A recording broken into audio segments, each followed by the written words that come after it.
we delivered the mother of all deals. We are creating a market of 2 billion people, and this is the tale of two giants. And by combining these strengths, we reduce strategic dependencies at a time when trade is increasingly weaponized.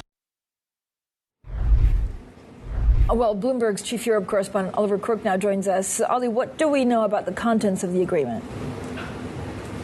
Well, you heard it there from Ursula von der Leyen, the mother of all deals, and the EU really trying to take a victory lap about this in terms of how much market access this grants European companies, because, of course, India is notoriously one of the nations with very, very, very elevated trade barriers, and this goes some distance in reducing them. So if we look at the actual numbers of what this will hopefully deliver, according to the EU, it will eliminate or reduce tariffs on 96.6% of EU goods exported to India. The EU, in turn, will eliminate or reduce tariffs on 99.5%. We should say that that figure is a little bit misleading because it is certainly going to reduce some of them and remove some of them. But again, when you're reducing barriers from 150%, that does not necessarily eliminate them. The EU claims that it's going to double EU good exports to India by 2032. And I'll just go through a sort of snapshot of some of the things this targets for the Europeans. So car tariffs are at about 110% at their highest level. Those can go as low as 10%. They're going to abolish tariffs on car parts. Machineries at 44%, chemicals at 22%, pharma at 11%.